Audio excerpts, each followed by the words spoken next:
On Tuesday, the Senate began a marathon debate over the Save America Act. It's a bill states that anyone who wants to register to vote must show proof of U.S. citizenship. President Trump has been pressing Republicans in Congress to pass this act, but does it have a shot in the upper chamber? Here to break it down is Editorial Director at Votebeat, Jessica Huseman. Jessica, welcome. Good to see you. Thank you. So for those who are not familiar, that probably have heard about it but are not really sure about the facts of it, tell us a little bit more about the Save America Act and how it would impact voters. Sure, of course. The Save America Act would require new registrants to bring documentary proof of citizenship with them, like a birth certificate, when they register to vote. And those who are already registered who do not have citizenship associated with their voter registration number will also have to return to that office or interact with it in some way and present that proof of citizenship. So it does put an extra step in between registration and voting.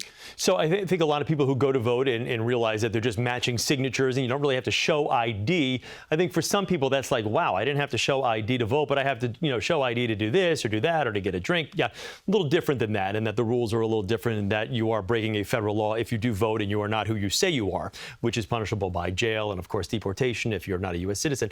But this is a little different. This is more than just showing your driver's license. Driver's license, that doesn't do it.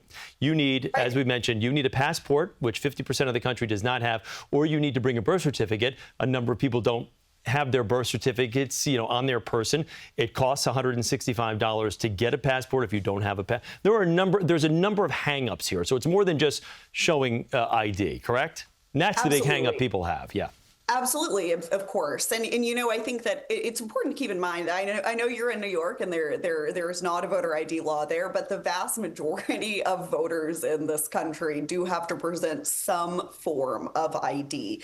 The problem is that ID is not necessarily tied to citizenship. So most driver's licenses don't say on the front of it, United States citizen. And so it's a much more specific, much more expensive set of documents that would be allowed here. And it also means that people would have to entirely re-register, essentially, right? There are people who have been on the rolls for decades at the same address, and they certainly didn't have any citizenship associated with their account, let's say, when they registered to vote. Now they're going to have to engage again, register again, if this bill passes. And frankly, I think that that's really unlikely. So let me ask you this. As far as getting this through Congress, I know there are some Republican senators that are a no on this. Tom Tillis, for one, Lisa Murkowski.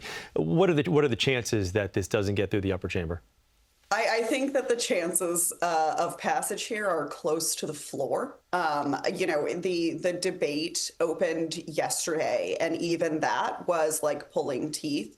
They only barely cleared the margin for even opening debate on this topic. They are certainly not going to clear 60 votes to stop a filibuster, and this is certainly not going to pass. And so I think the question on everybody's mind is whether or not Trump is actually serious that this is going to hold up business until this is passed, because I don't think it ever will. So one of the other things we talked about as far as the hurdles here, you've got, as reported here, about almost 70 million people in this country that have changed their names since birth, right, whether it's through marriage or other changes.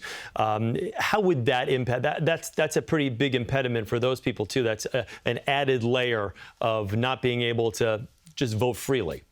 Yeah, absolutely. I think that there are a lot of people whose name that is on the voter roll does not necessarily match the legal ID that they carry around. And that could be for a lot of reasons, right? As you say, people could change their name, but also it could be something as simple as you have a hyphenated last name and what's on the voter roll is hyphenated, but what's on the driver's license is not, or what's on the passport that you got 10 years ago is not, right? And so I think that there are lots of people who assume that what is on their voter roll, it should match exactly what is on their driver's license or their passport, and that's just not how government data works. All right, well, we shall see what happens. It is something that is hotly contested. Okay, Jessica, thank you very much. We appreciate you taking the time for us.